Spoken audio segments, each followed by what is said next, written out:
मुळामध्ये ही जी घटना झाली ती घटना झाल्यानंतर सगळ्यात महत्त्वाचं की आपल्या ज्या केंद्रीय कंपन्या आहेत ज्या अशा प्रकारची वाहतूक करतात त्यांच्याकडे अशा परिस्थितीत सॅल्वेज करण्याकरता जे इक्विपमेंट पाहिजे ते नव्हते। त्यामुळे यातनं आपल्याला एक नक्कीच ही शिक्षा मिळाली किंवा आपल्याला शिकवण मिळाली की अशा प्रकारे जेवढी वाहतूक होते त्या वाहतुकीच्या संदर्भात जर एखादा ऍक्सिडेंट झाला तर त्याला काय केलं पाहिजे याची एसओपीच नाहीये।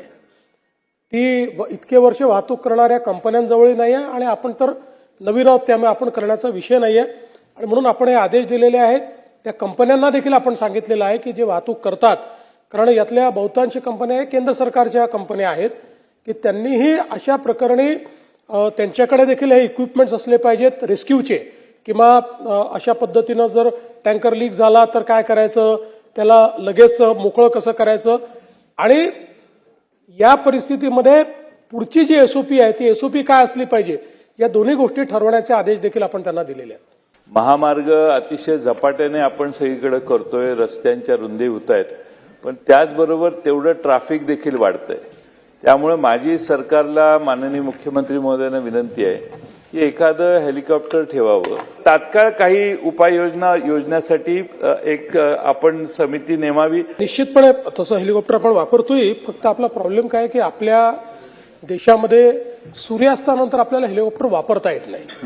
हा आपल्या देशातला एक मेजर प्रॉब्लेम आहे की आपल्याकडे आपण नाईट फ्लाइंग अलाउ केलेलं नाही आणि म्हणून त्याचे कन्स्ट्रेंट आहेत, पण अदरवाईज आपल्याकडे हेलिकॉप्टर उपलब्ध आहे, आपल्याला ते लगेच म्हणजे करता येतं। दुसरं जे आपण सांगितलं ते महत्वाचं आहे की आता आपण मुंबई पुणे एक्सप्रेसवेवर इंटेलिजंट ट्रॅफिक मॅनेजमेंट सिस्टीम लावलेली आहे, ती कार्यरत देखील आहे।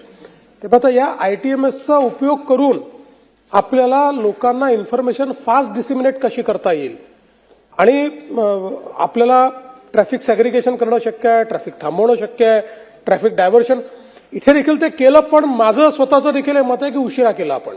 ते जेवढ्या घाईने करणं आवश्यक होतं तेवढ्या घाईने केलं नाही आणि याला अल्टरनेट रूटही कंजेस्टेड आहे। म्हणजे समजा मुंबई पुण्याला आता काढला आपण अल्टरनेट रूट, पण तो इतका फिरून आहे आणि तो इतका कंजेस्टेड आहे की त्याच्यावरनं पूर्ण ट्रॅफिक याच्यावरचं जाऊ शकत नाही।